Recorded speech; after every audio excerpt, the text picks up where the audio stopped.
Quan vingueu al museu, jo us recomano aquesta dolomita d'Eugui.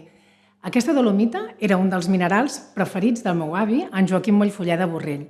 De fet, n'estava molt i molt orgullós de tenir a la seva col·lecció. I per explicar-vos alguna cosa d'aquest mineral, he pensat en explicar-vos justament l'anècdota que ell explicava de com va obtenir aquesta dolomita a la seva col·lecció. De fet, l'avi va anar augmentant la col·lecció de minerals de formes molt diferents. Ell comprava minerals, també n'obtenia directament, rebia molts obsequis també de persones molt generoses aficionades a la mineralogia i a vegades també els obtenia de formes tan curioses com la que us explicaré ara mateix. I l'anècdota que explicava l'avi era la següent. Explica que en una època de viatges comercials, en el que ell viatjava arreu del territori, doncs a Navarra, Astúries, ell aprofitava i dormia als pobles miners i durant la nit picava a la porta de les cases dels miners i diu que el tractaven molt bé.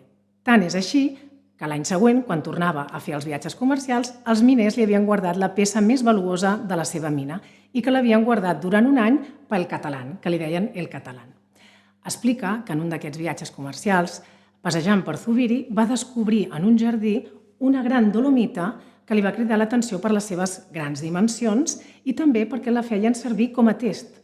Llavors, ell la va veure i comenta que es va dedicar a netejar-la. Tant és així que durant les vacances dels anys següents es dedicava a netejar aquesta dolomita tan gran que havia trobat.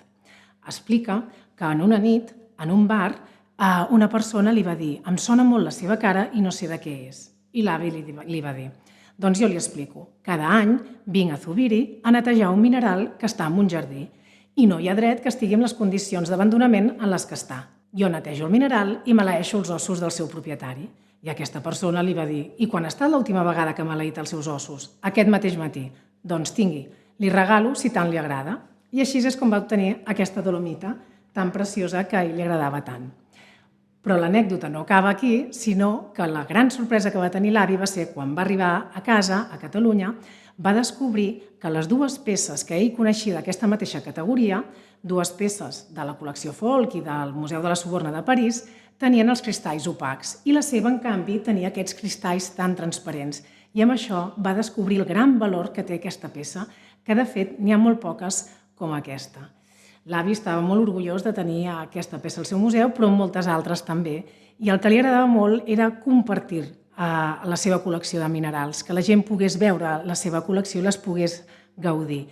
Tant és així que quan es va fundar el Museu Mollfolleda de Mineralogia va ser un gran moment per ell, perquè es podia destinar un espai on les persones aficionades a la mineralogia podien gaudir i contemplar de la seva col·lecció.